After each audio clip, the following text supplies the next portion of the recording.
How about now? So we've got just a little bit left. If you remember what we've looked at so far is the common word in the Old Testament that stands for wine, or is always translated wine, whether it's fermented or unfermented. Same thing in the New Testament, oinos in the Greek, whether it's fermented or if it's juice. It's the same word. So the context all throughout the Bible determines what it is, or that's how we determine what it is.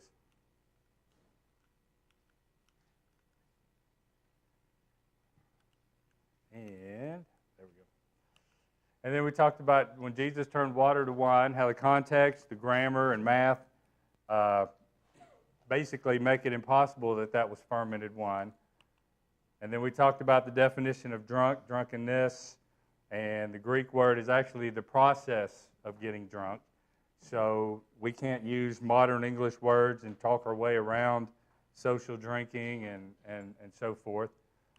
And then we looked at Paul when he told Timothy to drink a little wine for his stomach's sake. We defined how it's for his health, not for pleasure purposes. It was for medicinal purposes, and what the difference was.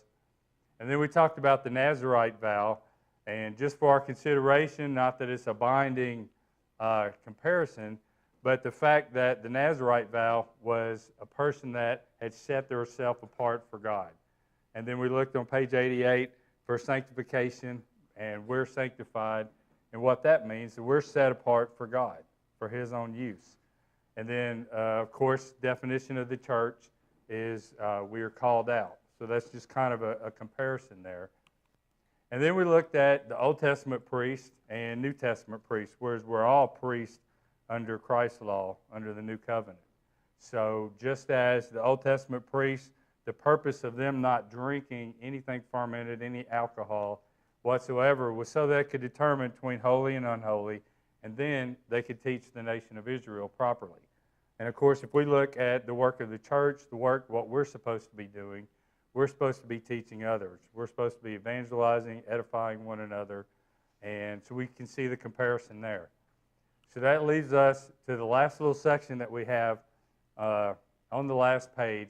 And if you remember, when I said this is where we'd pick up and end this week, I said this was, to me, the common sense check.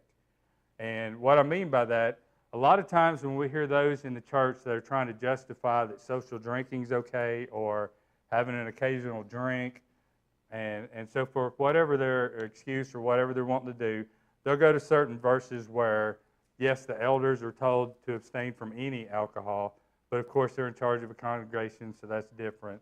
But the deacon says not much wine. So that means everybody else aren't so strict as the elders. And they'll kind of take that line or that type of thinking and twist verses that way to make it seem like it's okay for them to have a drink every once in a while, and so forth.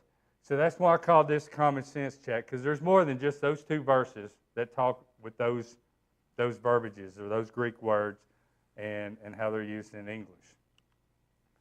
So, as I said, the qualifications for elders, qualifications for deacons, a lot of times are twisted and used wrongly. And when we look at that in 1 Timothy chapter 3, verses 3 and 8, of course, verse 3, a bishop then must be, and then it goes on with some of the qualifications. Verse 3 says, not given to wine, no striker, not greedy of filthy lucre, but patient, not a brawler, not covetous, and so forth. But you see they're not given to wine. So there's not much argument I've never heard of that means the elder cannot drink at all. He has to abstain from all alcohol. But when we go down to verse 8, where Paul says, likewise must the deacons be grave, not double-tongued, not given to much wine, not greedy of filthy lucre. So that phrase, not given to much wine, many individuals take that to be everybody below an elder. It's okay for every once in a while. And that gets used a lot. So that's how we see those verses used. So when we see that, if we continue with the qualifications for a deacon, stay in that chapter 3, when you get to verse 11, it says, even so must their wives be grave, not slanderers, sober, faithful in all things. That word that we see there for sober, when we look at it, the definition is sober, temperate, but then abstaining from wine, either entirely or at least from its immoderate use, or of things free from all wine as vessels or offerings. So they're kind of up in the category with elders. The deacons' wives can't have any alcohol. They've got to abstain from it, just as the elders do. So what we see there is the deacon can have some, but his wife can have none. So we kind of see the comparison there. And the verses aren't that far apart, and we can kind of see the silliness there. But if we go on and go to Titus chapter 2 and verse 3, the aged women likewise, that they be in behavior as becometh holiness, not false accusers, not given to much wine, teachers of good things. So again, we see that phrase, not much wine. And if we took the argument some like to use, that means it's okay for a little bit, just not much or not a lot, what that means is the deacon's wife can't have any because she's a deacon's wife. But when she gets older, she can have some. You know, it doesn't tell us what that cutoff age is, but as women get older, they hit a point where it's okay to drink, you know, if you take that argument. But if we back up one verse to verse 2, it tells us that the aged men must be sober, grave, temperate, sound in faith, and charity and patience. So again, we see that word sober that we looked at the definition a while ago. And so what that means is the old women can, but the old men can't. You know, so again, you have a household split where one person is okay to have some, the other person can't. So we can kind of see the silliness of that. And, you know, that reminds me of 1 Corinthians 14:33, where Paul said, God's not the author of confusion, but of peace, as in all the churches of the saints. So what we see here is if we take the stance some do where they'll pick one verse out and try and take it to mean they're allowed to do something, well, then we see the Bible is very confusing. These verses go against each other.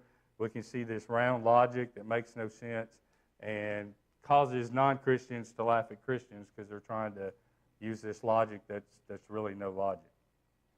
And, of course, this phrase here, not much wine, when people try and take, you know, it says not much wine, so it's okay for an occasional drink with dinner or whatever their excuse or whatever they're trying to justify.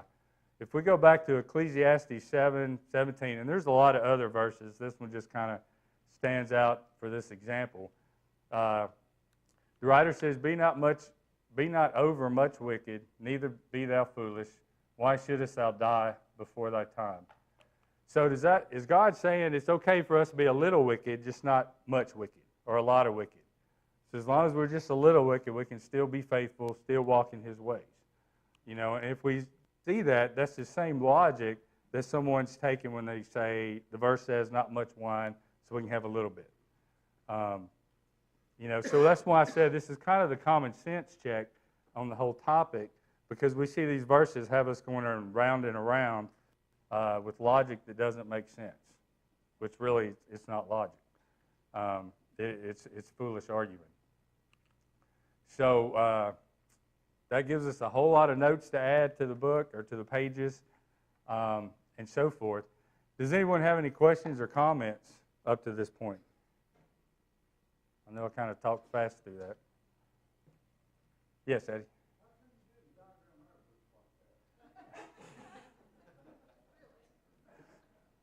Well, when I did that, and if you remember, I don't think it was this topic. It was a topic before. If you remember, I went back to the first page of the book that says there's no commentary in the book. It's only verses. And I did that to try and get people outside of the church to read the book. And I've sold some at work, and this is just an example. And I've given a couple away at work. And some of them I'd actually have guys come up and, you know, because I knew they went to church somewhere in a denomination. And they would come up and say, my daughter loves this. One of them was a son. They love it. We use this every night before we go to bed, and we'll go through your book and look the verses up and read them. And it never fails. Every one of them get to a certain page. I think it's page 58. They get to page 58 and never look at the book again. You know, so it's trying to get people to look at the book and look at the verses and realize we're not teaching our doctrine. We're just teaching the Bible. You know, but when they get to baptism or to a topic that they don't like, they quit looking at the book. So that's the point where I didn't do this. And that's why I try to emphasize, put your own notes, because just because I put certain notes a certain way doesn't mean that's going to make sense to you. But I did at one point, had it written different, but of course colors, double the price, all that kind of stuff. So I had to go black and white. But that's the reason there's no notes in there. Because I tried to keep it with no commentary. You could argue and say there's commentary because of the way they're grouped, but at the same point, it's still just the verses are all that's in the book as it's sold. But we can write our own commentary, put our own notes in there, and that's the purpose of it. And that's why it's spaced out and stuff the way it is. So you can add your own, because there's other verses. This book by no means has every verse that goes with the subject. So it is definitely to help teach not only ourselves, but to teach others. And that's the purpose and hope. Yes, Eddie?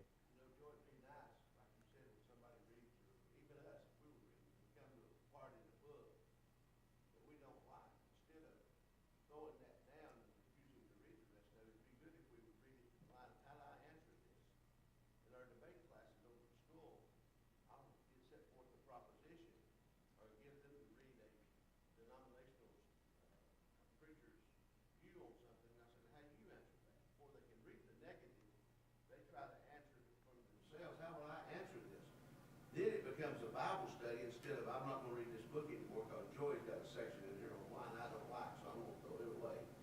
And instead of doing that, say, well, is he right or wrong? If he's right, then I need to be on the right page too. And so I think so many times people go into a study with so much prejudice that they don't give you a hearing because they already are convinced. If you say, well, I'm a member of the Church of Christ, oh, you don't believe in music. Well, nothing could be further from the truth, but that's what they've been told. Or you believe you're saved by water. You don't believe in the blood. Well, that's not true either. But they've been told that, and so they're prejudiced. One guy in Kingsport years ago, the preacher would tell them, don't listen to a rise to truth. Do not listen to a rise to truth. Those guys are false teachers. Well, one family decided if it's that bad, I ought to listen to it. They did. They become converted. They obeyed the gospel and came out of denominational error. That's why they don't want you to listen to it or read it. And not, Brother Taylor said it when he was here several months ago or a year ago. He said they were told, avoid these verses. Don't read them. Don't go to them because they cause confusion and controversy. Instead of that, saying don't read them, we need to find out what these verses mean and what they're saying. Very good point. Anyone else have any questions? If you remember on this topic, we started out with everybody having suggestions or comments or questions when it comes to social drinking. And I think there's only 3 that we didn't answer through the process of going through these 4 pages.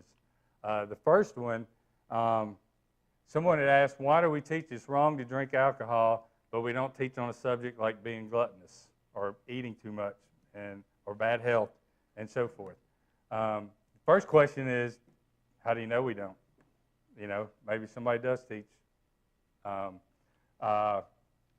I didn't want to get into gluttonous right or wrong and go that route. What I thought to answer that question, first off, if you're not here at every service, do you know we never teach it? How many times would you want to teach on that subject?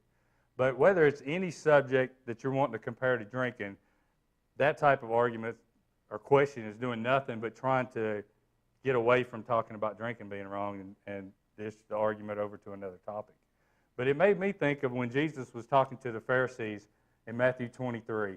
And verse 23 said, woe to you, scribes and Pharisees, hypocrites, for you pay tithe of mint and anise and cumin and have omitted the weightier matters of the law, judgment, mercy, and faith. These ought to have done, and not to leave the other undone. And to me, a lot of people like to take this and then start comparing you to being a Pharisee or being too legalistic, and go to this verse. But I think the emphasis for me always has been on this verse is that last phrase, and not to leave the other undone. He never said they were wrong for doing this tithing and everything he listed previous. He just said you should have been doing the other 2. So if it is accurate that you're hammering people on this subject and you never talk about this subject, well, then we just need to talk about that other subject. That doesn't make it okay to drink just because we're avoiding another subject. And that's really the only way I could think of answering that question. Just, sometimes we do avoid subjects, but it doesn't mean we avoid them. It just means it's never come up to our mind to teach or have a class or a sermon on it. I know that's always my hardest part is, well, just like tonight, I was like, well, we're finishing drinking. What's going to be next? I'm flipping through the book trying to find it. I always have a hard time with a starting point. Once I get on a starting point, it's not hard. So somebody, maybe the subject hadn't been taught.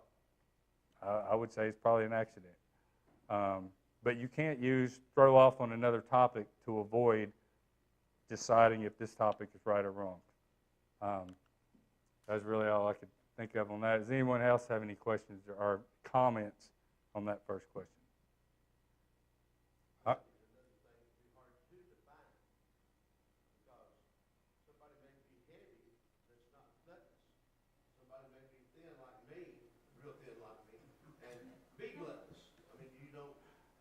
Always tell the size, and so sometimes knowing when a person is or is not, even defining it becomes more problematic.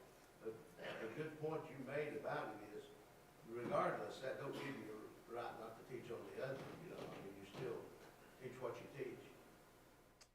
All right.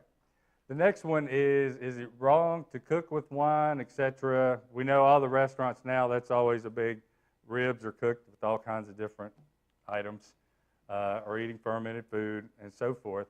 And I did learn a little bit on this one. So I Googled it or whatever, search engined it. And, of course, the Food Network, they came up, so I thought that'd be a good place to start with. And so their question was, does alcohol evaporate from cooking wine or when you're cooking? And the answer is only if you cook for 3 hours or longer at a certain temperature does it all evaporate out. And so I went to another website, Idaho State University, basically the same question. They even came up after their studies with a chart. And after 15 minutes, you've still got 40% of the alcohol left. So at 2.5 hours, you've still got 5% left. It takes 3 hours to cook it all out. So most of the time when you go to a restaurant, they don't cook it very long. So you can imagine. But how much do they add to start with? I'm basically putting out the information, and you make a decision there. But I went to several different websites. They all had the same answer. And the answer basically came back to this chart. All the studies they've done, that's how long it takes to cook it all out. So you'll have to use your own judgment and discernment when it comes to that topic and what you're eating at restaurants and what they're doing. But I wanted to throw that out as the answer, and that's how they've done it. So another question that I got was, is it wrong for a Christian to work at a Budweiser plant or another plant that makes alcohol, blah, blah, blah? So I wanted to first start off with the old priest, the priest in the Old Testament, priest in the New Testament. What's our purpose? So if our purpose is to teach others, and then we teach them it's wrong to drink, but yet we work at Budweiser, I think we can all see the conflict of interest there. Does that mean a brand new Christian is going on day one, they get baptized, say they come on a Wednesday night, get baptized Wednesday, do they go quit Thursday? I think we all understand there's a growing process. You've got to make a living, you've got to do certain things, but we also understand we can't violate our conscience. And when we figure out that it's wrong, we know it's wrong, and we've got to take action as far as that goes.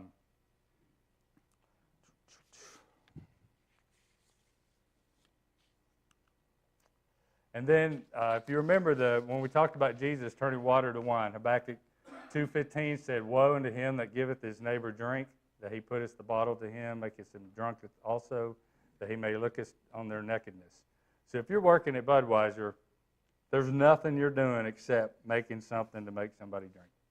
I think if you're a cashier at a grocery store, that's two different subjects, because you are supplying a whole lot of stuff. That grocery store is brought in, made an aisle for. Of course, some people are still unconscious or uncomfortable. If it violates your conscience, well, then you've got to take those actions. But if you work at Budweiser or any kind of brand or whatever, that is your only job is to make something that causes someone to sin or causes someone to not have control at certain points. So I think that's where it stands. And then Romans 14:21, Paul talks about it's good neither to eat flesh nor to drink wine nor anything whereby thy brother stumbleth or is offended or is weak. And of course here he's talking about buying meat at the market and how it offends new Christians, weak Christians, and so forth. But it's that principle of not causing others to stumble. And it would go back if we're trying to teach someone it's wrong to drink, but yet that's all we do is make drink for people to buy. I think we can all see the conflict there and the problem. And then Proverbs 23:31 says, "Look not thou upon the wine when it is red, when it giveth his color in the cup, when it moveth itself aright." If God tells us to not even look at wine, how can we say it's okay to be associated with any other form?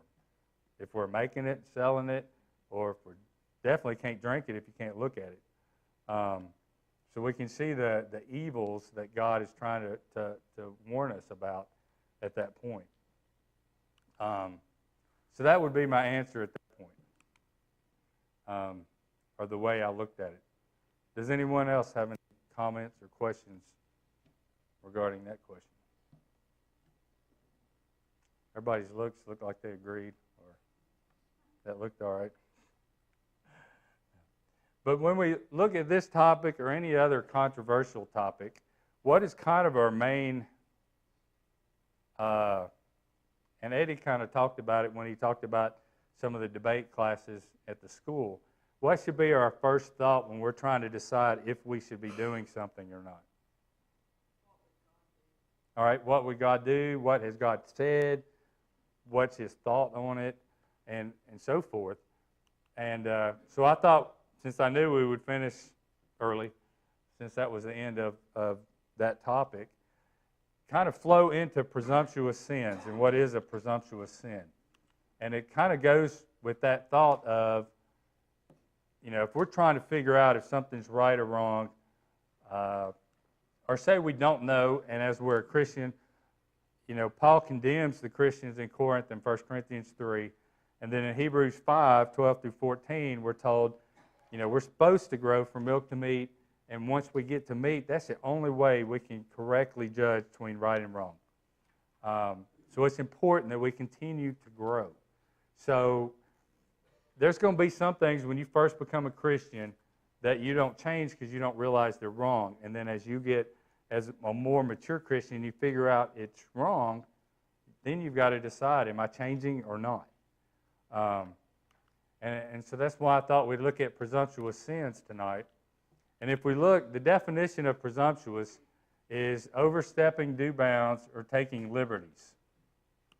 So we've got boundaries we shouldn't overstep. We should stay within certain realms. And it's kind of like Romans 14:21, where Paul said, don't eat the meat if it's going to cause your brother to sin. Definitely don't drink wine. And that could be unfermented wine because, just as Timothy, he only drank water. He tried to stay away from everything else. And Paul had to say, for medicinal purposes, you need to drink some. So it could even be people trying to stay away from juice. So we've got to understand how our actions affect others. And another definition is doing something that you have no authority to do. And we won't go back there because we've already referenced and went back to them before. But authority starts on page 40. Then it also has do not add to or take away from God's word, and then also silence of the scriptures and how that applies to what we're commanded. But as we go through some of these verses, in Numbers 15:30, we're told that the soul that doeth aught presumptuously, whether he's born in the land or a stranger, the same reproacheth the Lord, and that soul shall be cut off from among his people. But we got the word presumptuously here. So if someone's doing something presumptuously, obviously that's wrong. But if we back up a couple of verses, in verse 28, the priest shall make an atonement for the soul that sinneth ignorantly when he sinneth by ignorance before the Lord to make an atonement for him, it shall be forgiven him. So we can see there's a difference between not knowing if it's right or wrong and doing it anyway. You know, once we learn it's wrong, we decide we want to do it anyway to fit in, or it's the way we've always done it, then that would be the presumptuous sin, because we're taking liberties that we don't have. We're overstepping our bounds. But God understands that, you know, there is a time when we're ignorant and don't know what's right or wrong.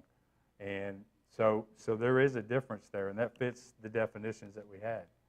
And of course, as Moses goes on to explain it, we can see the purpose there, because right after verse 30, he gives an example of someone that went and collected firewood on the Sabbath, and of course they took him, they didn't know what to do, and then God instructed Moses what to do, and of course he was stoned to death because he disobeyed or violated the Sabbath, and he did it presumptuously. So he did it on purpose. You know, it doesn't go into the detail as to was he lazy Friday and then decided to catch it Saturday.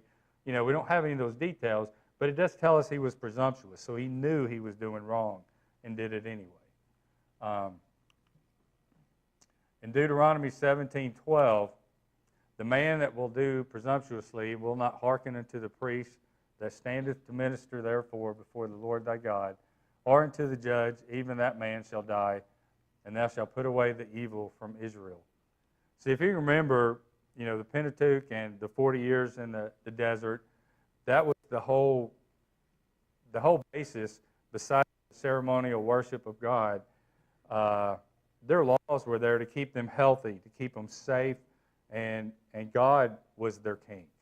And we can see that here. The priest would teach them to do right or wrong. And if someone disobeyed the priest on purpose, presumptuously, then that was wrong, or really emphasized. And, of course, there's a typo. So it's verse, yes, Ken? I think a good word that we're missing here is defiant. If I do something in defiance of what I know to be right, presumptuously. And I think I was trying to think of an example, and one just popped in my head. You know, nowadays we have the big argument over homosexuality, is it right or wrong? And many people in the religious world in America will take the side that God made us that way, God's a loving God, you know. And the reason that always sticks out in my mind, I cannot remember the preacher's name, he's got the Family Foundation, Focus on the Family.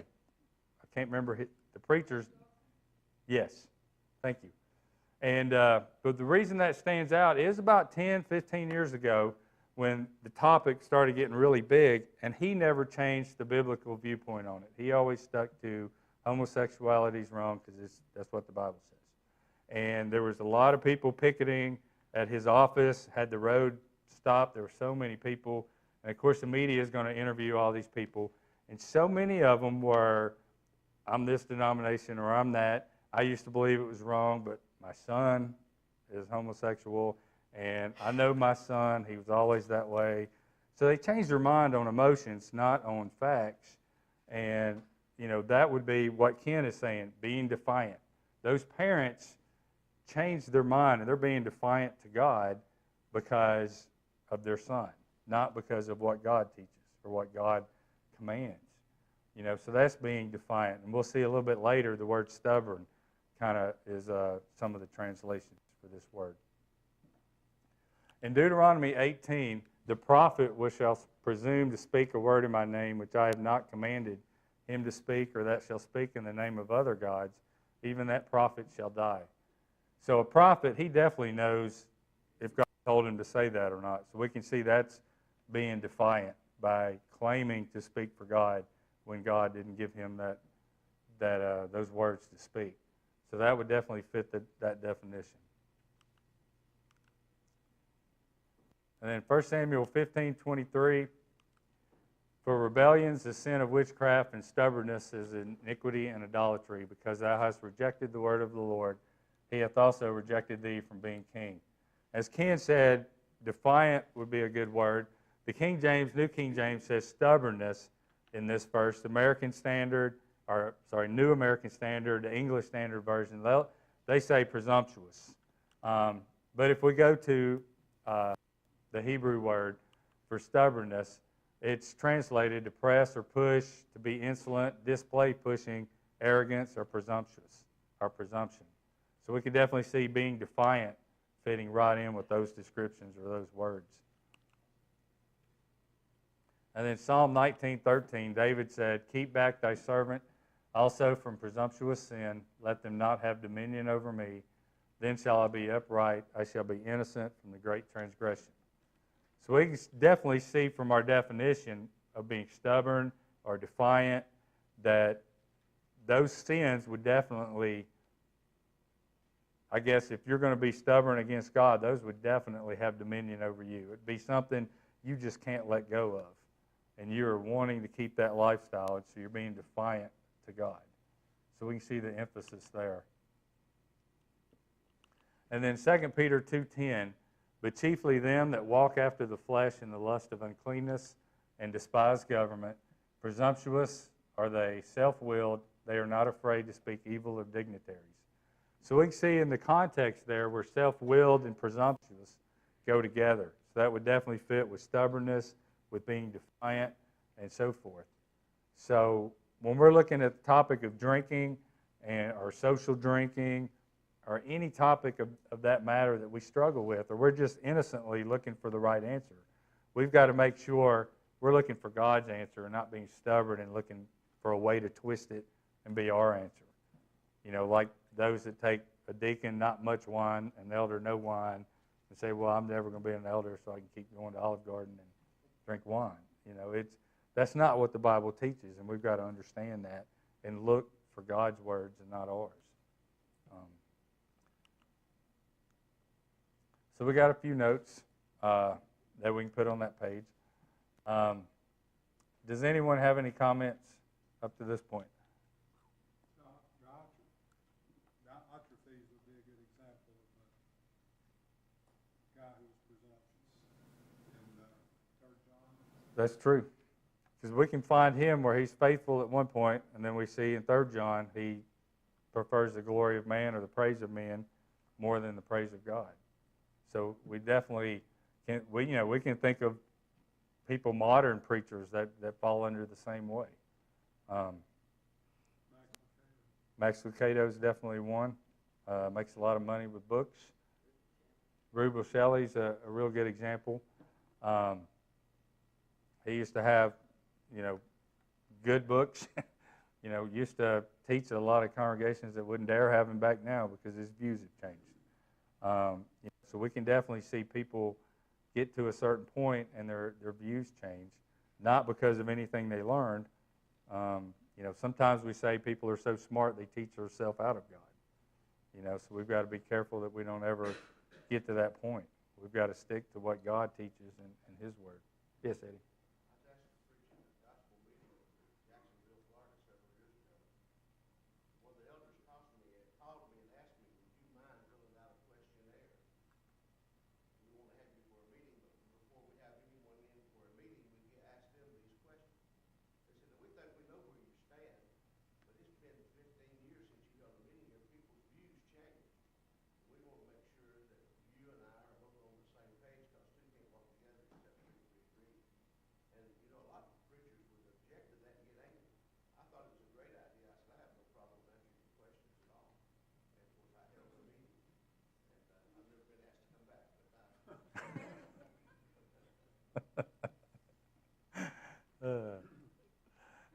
Does anybody else have any comments? All right. We got 10 minutes? 5 minutes? All right. We got 5 minutes. So, unless anyone has a topic that they'd like to start to next week, I thought we'd go to faith and what faith is and define it and go through those pages. And, of course, tonight's just an introduction, so if somebody wants to go to another topic, feel free to let me know, and we can start that next week. What is faith? What do you think of when somebody talks about faith? Belief that's not seen. A belief that's not seen. All right, that's part of it. No, that's part of it. That's definitely part of it. Hebrew writer said that faith, substance of things hoped for, the evidence of things not seen. All right, that's our the first verse that I had listed was Hebrews 11:1. We're faced with the substance of things hoped for, the evidence of things not seen. So what does it mean, the evidence of things not seen? It means faith's based on evidence. I've thought about this a lot today in my tractor circuits. And people who believe in evolution have a blind faith. But Christian faith is based on evidences. And I've got things rolling in my head all the time about dealing with different ones and different questions. And we believe in God because the evidence is all around us. And you take the evidence for what it is, and that's faith. All right. So it definitely requires the evidence. Does, yes? Going along with what Mike said there too, when Noah was told to build an ark, it's going to rain, he had never seen that. The evidence was there because God exists, and God said to do it, and God knows everything. So he built that ark based on the fact God told him to build it, but it was what we call faith. It's not empirical. He hadn't seen it, touched it, tasted it, or any of that kind of thing. So evidence is not just based upon things that's empirical knowledge that we can see, touch, taste through the five senses. So we see a good case of that, but it doesn't erase evidence.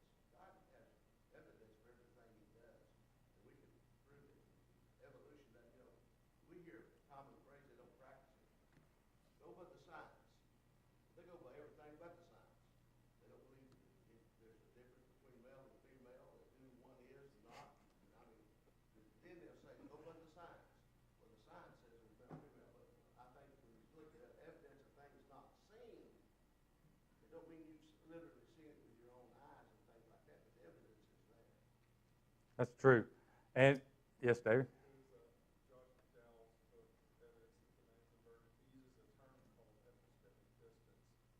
Basically says you don't see God, but everything around you shows you that God is there. So there's enough evidence here for us to look around and see the intelligent design of even our own human bodies. There's enough evidence right there, whether we see the face of God yet or not. That's right. And when we talk about having the evidence of it, and we look at a verse in the Bible, it wasn't until recently that they even found inscriptions with King David. So it was almost like King David never existed. And it wasn't until 20-something years ago, I think, they found the first evidence that King David actually existed outside of the Bible. So you have no evidence of King David. Evolutionists, or atheists anyway, like to throw that as a falsity against the Bible. So does that say that we have blind faith? We didn't have evidence? Because so much of the Old Testament is full of David. Even some of the New Testament is full of David. You can document that the New Testament is accurate, and you can sure take that as evidence that David exists. All right. And that was kind of the answer I was looking for, is the Bible, it proves itself by itself. And there's a lot of different ways to do that. And then when you start taking outside evidences, the Bible even gets more proven. I guess if that's a good phrase to use. One way is just the way Matthew, Mark, Luke, and John are written. That alone proves the factual basis of those four books, just the way they're written. If you take experts in law and so forth, and languages, and how they're written, how they go together, and how they have differences but not contradictions, that alone just proves something outside of man was involved in writing those four books. So if you take that and you examine the entire Bible and use just the Bible to prove itself, even the things that you don't have outside evidence for, say the Hittites that didn't exist, outside the Bible until about 100 years ago. Now all of a sudden, all kinds of stuff's been dug up with the Hittites. So the Bible was right all along. People used to attack the Bible because they didn't think the Hittites ever existed. But if you examine the Bible as a whole, find out everything in it's true, has never been proven false of anything. If you find a verse in there and it says something you don't have empirical, is that the right word? Empirical evidence for, you still have evidence because it came from God. So it's still based on evidence. You're not blind. And I'll try and use, I always like to use the example, just my background in nuclear power and how nobody's ever actually seen a nuclear reactor work, but we all know it works. And I'll try and remember to add those slides next week as we start this topic. So, well, appreciate everybody's participation and everybody being here. And look forward to seeing everyone Sunday morning.